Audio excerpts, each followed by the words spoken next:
Assalamualaikum warahmatullahi wabarakatuh. Di sini, Warahmatullahi wabarakatuh.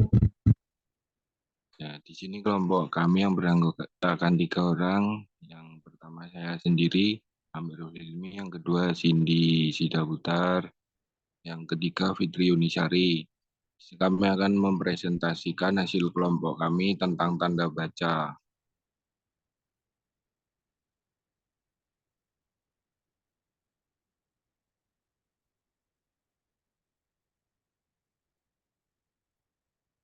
Yaitu tujuan yang pertama, mampu memahami ejaan sesuai dengan pedoman ejaan bahasa Indonesia atau PUEB.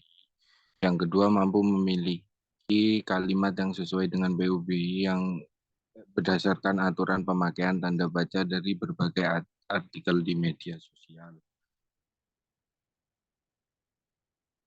Selanjutnya, dasar teori. Bahasa Indonesia adalah bahasa resmi.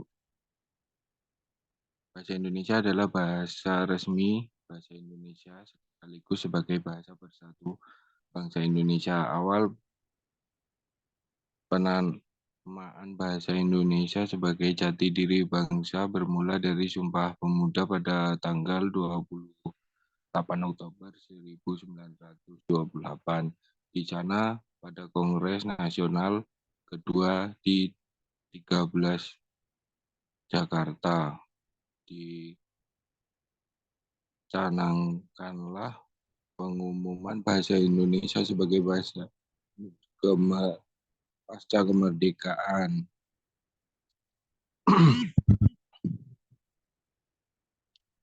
Tanda baca adalah tanda yang digunakan di dalam bahasa tulis agar kalimat-kalimat yang kita tulis dapat dipahami orang persis seperti yang kita maksudkan.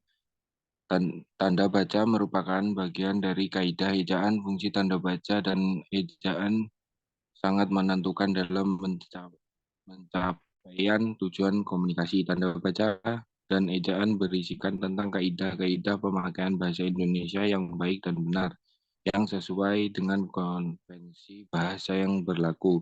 Dalam ejaan bahasa Indonesia diantaranya meliputi pemakaian yang pertama tanda titik, yang kedua tanda koma, yang ketiga tanda yang ke, yang ketiga tanda titik koma, yang keempat tanda titik dua, yang kelima tanda hubung, yang keenam tanda pisah, yang ketujuh tanda elipsis, yang ke-8 tanda tanya, yang ke-9 tanda seru, yang ke-10 tanda kurung, yang ke-11 tanda kurung siku, yang ke-12 tanda petik ganda, yang ke-13 tanda petik tunggal, yang ke-14 tanda ulang, yang ke-15 tanda garis miring, yang ke-16 tanda penyingkat. Selanjutnya hasil praktikum. Yang pertama, tanda baca titik. Fungsi tanda baca, tanda titik dipakai pada akhir kalimat pernyataan. Contohnya, kesehatan mental mempengaruhi oleh peristiwa dalam kehidupan yang meningkatkan dampak yang besar dalam kepribadian dan perilaku seseorang. Titik. Yang kedua, tanda koma. Tanda baca koma dipakai di antara unsur-unsur dalam sesuatu pemerincian atau pembilang. Contoh kalimatnya, kata-kata yang bisa digunakan dalam bagian kesimpulan dapat berupa titik dua, to conclude, koma, finally, to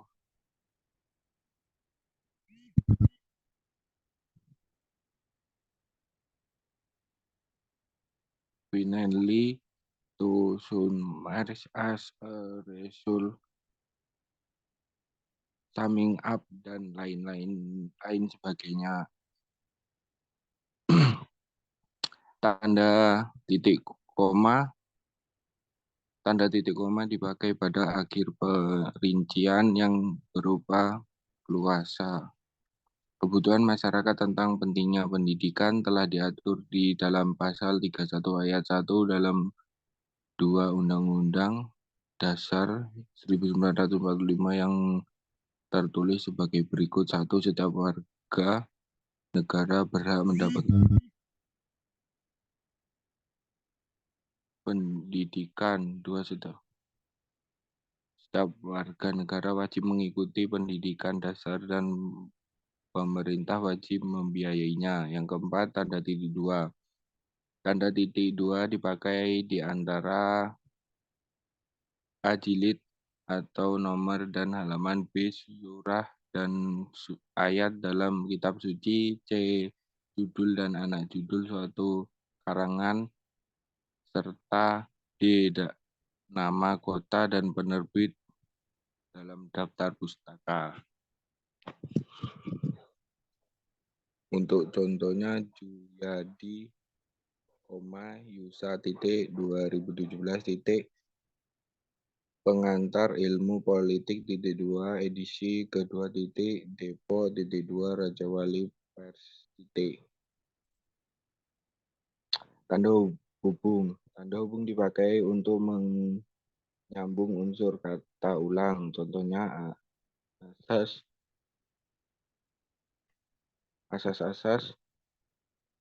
tersebut meliputi titik 2.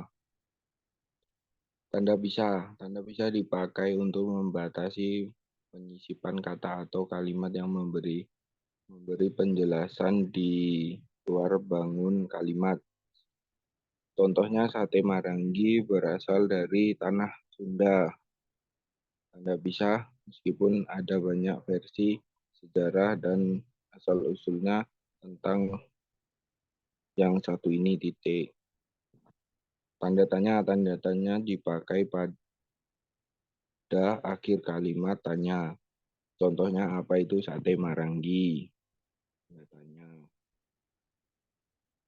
Tanda seru. Selanjutnya, tanda seru. Fungsinya tanda seru dipakai untuk mengakhiri ungkapan atau pernyataan yang berupa seruan atau perintah yang menggambarkan kesungguhan, ketidakpercayaan, atau emosi yang kuat. Contoh kalimatnya yaitu, apa perbedaan sate biasa? Ini penjelasannya. Selanjutnya, tanda elipsis. Tanda elipsis dipakai untuk menunjukkan bahwa dalam suatu kalimat atau kutipan ada bagian yang dihilangkan. Contoh kalimatnya, ah, indah sekali kotaku ini, ujar Henny. Selanjutnya ada tanda petik. Tanda petik dipakai untuk mengapit petikan langsung yang berasal dari pembicaraan naskah atau bahan tertulis lain. Contoh kalimatnya, saya belum siap, kata Mira. Tunggu sebentar. Yang ke-11 ada tanda petik tunggal. Tanda petik tunggal ini dipakai untuk mengapit makna, terjemahan, atau penjelasan kata atau ungkapan. Contoh kalimatnya, pendidikan itu tak memandang latar belakang, namun apalah daya itu cuma slogan. Entah zaman yang telah berevolusi atau sedari dulu tetap begini. Tanda baca yang ke-12 yaitu tanda kurung. Tanda kurung ini berfungsi untuk mengapit keterangan atau penjelasan yang bukan bagian utama kalimat. Contoh kalimatnya, sampaikanlah wahai Nabi Muhammad, kabar gembira kepada orang-orang sabar. Tanda kurung siku. Tanda kurung siku dipakai untuk mengapit keterangan dalam kalimat penjelas yang terdapat dalam tanda kurung. Mudah-mudahan, tanda kurung siku, penulis adalah peneliti Balai Pelestarian Nilai Budaya Sumatera Barat. Tutup kurung siku. Tanda garis miring. Tanda garis miring dipakai sebagai pengganti kata dan atau serta setiap. Contoh kalimatnya, lampiran dapat berupa tabel data, garis miring, informasi, grafik, gambar, dan sebagainya. Tanda baca yang ke-15, tanda penyingkat atau apostrof. Tanda penyingkat dipakai untuk menunjukkan penghilangan bagian kata atau bagian angka tahun dalam konteks tertentu. Contoh kalimatnya, lah lama kulayangkan suara itu, yang artinya telah lama kulayangkan suara itu.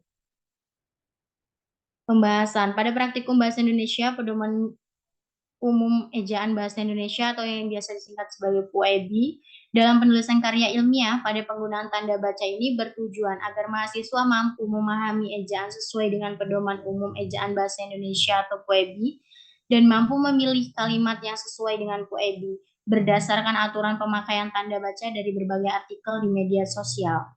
Karya ilmiah merupakan sumber ilmu yang akan dipakai sebagai referensi bagi penulisan karya yang lain, sehingga penulisan karya ilmiah sangat membutuhkan bahasa yang baik dan benar, dan sesuai dengan pedoman PUEB.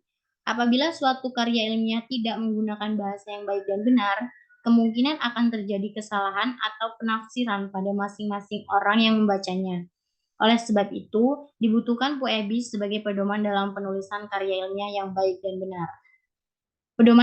Pedoman Umum Ejaan Bahasa Indonesia yang disempurnakan, atau EYD, yang menjadi pedoman penggunaan bahasa Indonesia sejak tahun 1972, kini sudah resmi tidak berlaku. EYD sudah diperbaharui menjadi PUEB terhitung sejak diberlakukannya Peraturan Menteri Pendidikan dan Kebudayaan Republik Indonesia Nomor 50 Tahun 2015 tentang Pedoman Umum Ejaan Bahasa Indonesia.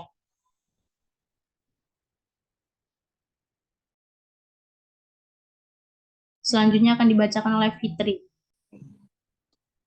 Dalam pedoman ejaan bahasa Indonesia, semua pemakaian tanda baca sudah diatur. Kaidah pemakaian tanda baca dalam bahasa Indonesia diantaranya meliputi pemakaian tanda titik, tanda koma, tanda titik koma, tanda titik dua, tanda hubung, tanda pisah, tanda elipsis, tanda tanya, tanda seru, tanda kurung siku, tanda petik ganda, tanda petik tunggal, tanda garis miring, dan tanda penyingkat atau apostrof. Penjelasan aturan terkait kesimpulan. Karya ilmiah merupakan sumber ilmu yang akan dipakai sebagai referensi bagi penulisan karya yang lain, sehingga penulisan karya ilmiah sangat membutuhkan bahasa yang baik dan benar dan sesuai dengan pedoman umum bahasa Indonesia. Apabila suatu karya ilmiah tidak menggunakan bahasa yang baik dan benar, kemungkinan akan terjadi kesalahan atau penafsiran pada masing-masing orang yang membacanya. Oleh sebab itu, dibutuhkan PUEB sebagai pedoman dalam penulisan karya ilmiah yang baik dan benar. Tanda baca merupakan bagian dari kaidah ejaan. Fungsi tanda baca dan ejaan sangat menentukan dalam pencapaian tujuan komunikasi.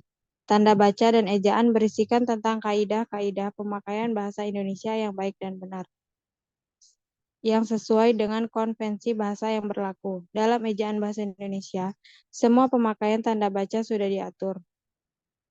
Kaidah pemakaian tanda baca dalam bahasa Indonesia diantaranya meliputi pemakaian 1. Tanda titik, 2. Tanda koma, 3. Tanda titik koma, 4. Tanda titik 2, 5. Tanda hubung, 6. Tanda pisah, 7. Tanda elipsis, 8. Tanda tanya, 9. Tanda seru, 10. Tanda kurung, 11. Tanda kurung siku, 12. Tanda petik ganda, 13. Tanda petik tunggal, 14. Tanda ulang, 15 tanda garis miring, dan 16 tanda penyingkat. Saran, dari contoh kalimat di atas dapat disarankan bahwa harus memahami cara menggunakan tanda baca yang baik dan benar untuk membekali bekal kepada kita untuk menjalani masa kuliah selanjutnya yang penuh dengan tugas yang menuntut kemampuan dalam berbahasa yang baik dan benar, baik lisan maupun tertulis. Dan kemampuan berbahasa yang benar dapat diperoleh melalui pembiasaan menulis dan pembiasaan mempraktikkan kemampuan berbahasa Indonesia yang benar dalam kehidupan sehari-hari. Sekian presentasi dari kelompok kami. Terima kasih atas perhatiannya. Selamat siang.